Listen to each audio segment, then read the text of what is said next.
Welcome to the writer's room for Run Radio. My name is Turner Wilcox, and my guest, Vic, is it Ferrari?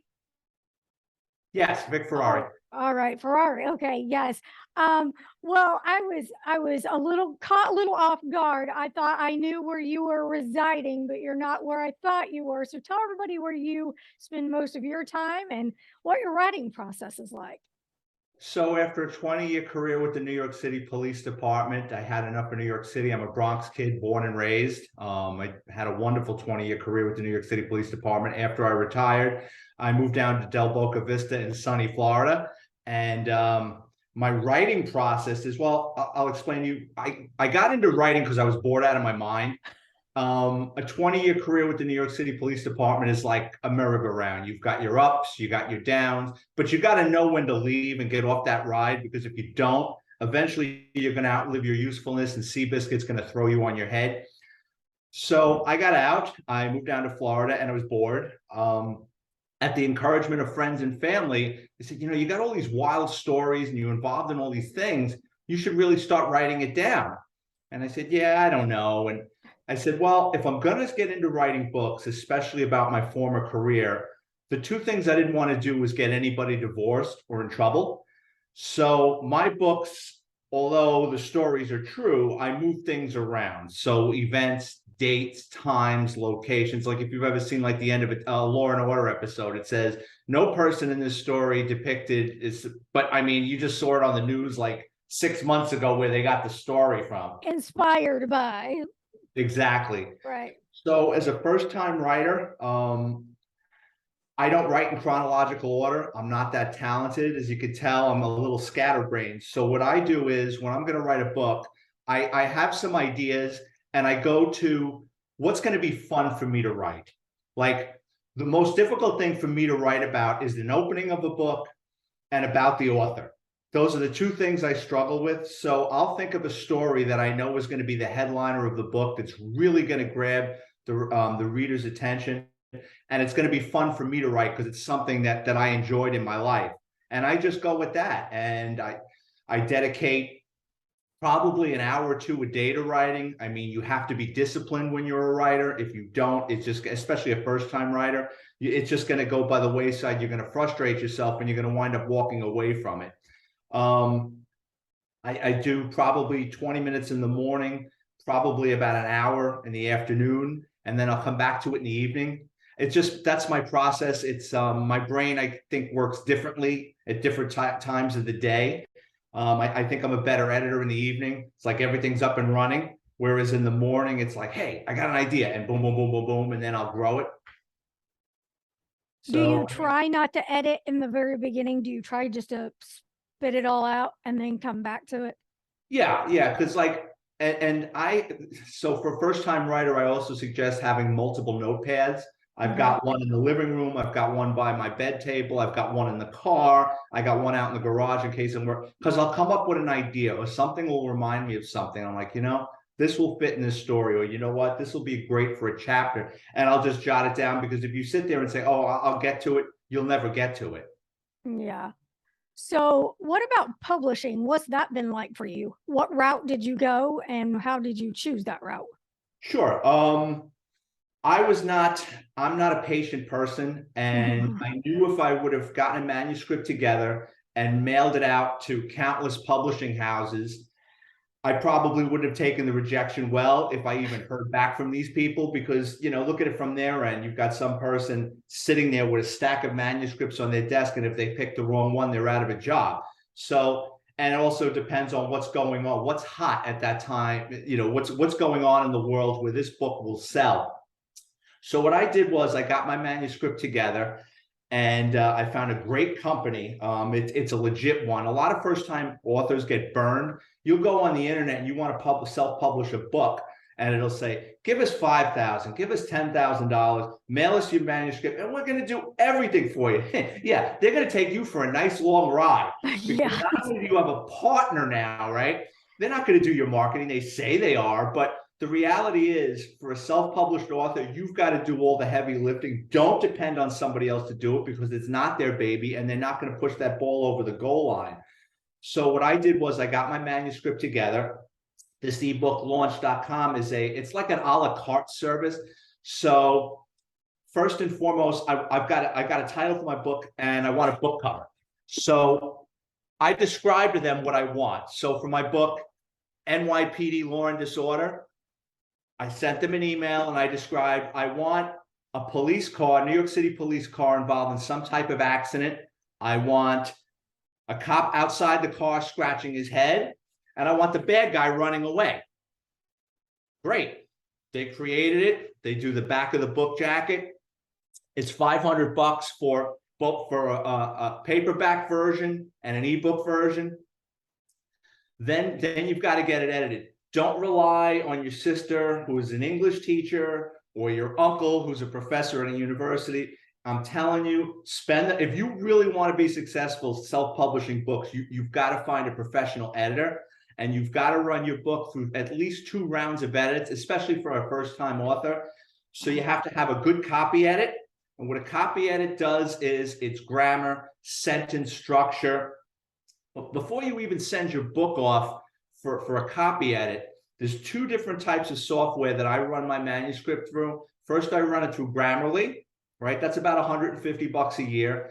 Then after Grammarly, I'll dump it in Pro Writing Aid. That's another good one for sentence structure, because you know what you're saying, but these apps, although they're not the Bible, they'll give you suggestions to make your stories more concise, because you don't want to just hand a half-assed manuscript to a copy editor, because the better, tighter the script is, the better, tighter they can give it to you. If you give them garbage, they're going to give you half of garbage. So you have to give them something really well written. Once you get your copy edit back, you send it to a proofread. Proofread is more just cleaning things up to see what the copy edit missed. Once that's done, now you've got this manuscript. Great. How am I going to get it on the Amazon platform? Well, it's got to be formatted. So what you have to do is, and again, ebook launch does the whole thing for about $200. You're going to need 2 files if you're going to go with an ebook version for your book and a paperback. So what ebook launch does is they take your edited file and they make it all nice. They do the fonts, they line everything up. So when the reader gets it, it's not all cattywampus. It actually looks like a book. So for me, a self-published book takes me a year. And from the time I start writing till the day I upload the formatted version is about a year. And all in, for me, it's about $2,500. Wow. And how many have you done now? I'm writing my 7th now. That's exciting. So what do you do do you hit the wall, or are you pretty good at constantly having endless stories and ideas?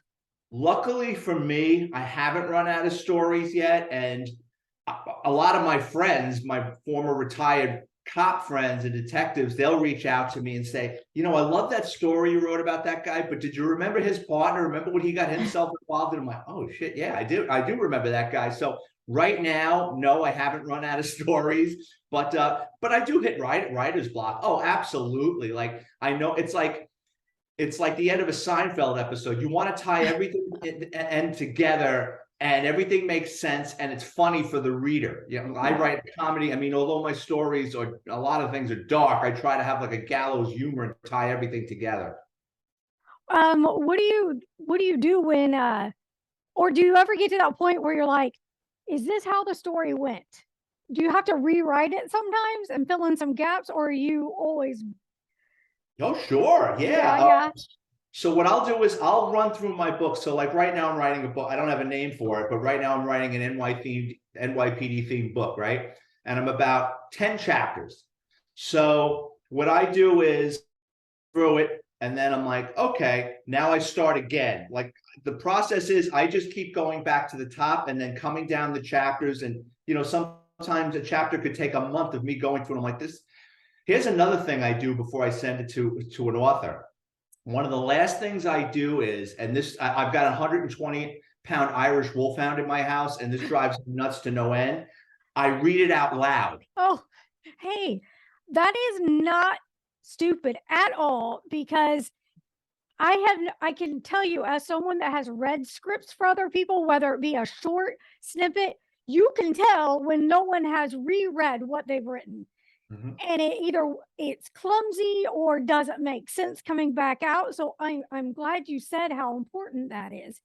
Oh, it's like I'm doing Shakespeare in the Park. So I'm sitting there and I'm reading this and I'm like, if I just read it, it makes total sense. When I read it out loud, I'm like, oh God, there's just too many words in that sentence to get to the point. Yes. Or, that verb just doesn't, make the punch, So no, I always, and that takes me, sometimes a week or two that I'm sitting there and I'm reading. You need a nice quiet place, don't have the TV on, and just read it out loud.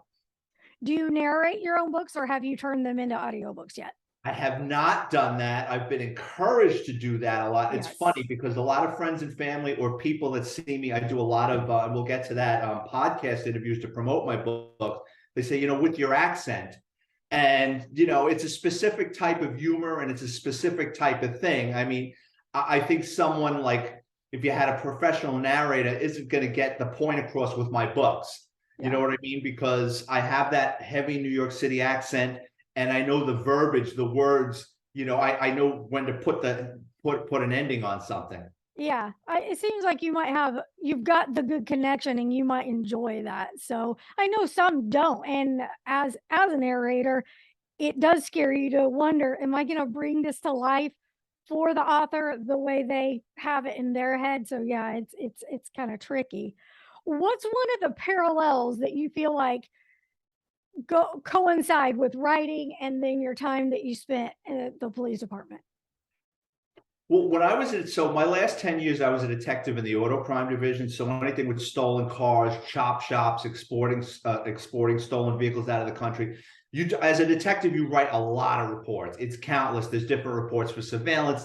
There's reports for arrest, and the longer I went into my NYPD career, the more paperwork was required, and a lot of times I just didn't see the point of doing something, and I would kind of spell it out in my writing. And my lieutenant would come back laughing. He would come back with a lengthy DD5 I read. And he goes, I just read your 5. He goes, it's really funny. He goes, but there's no way I could submit this.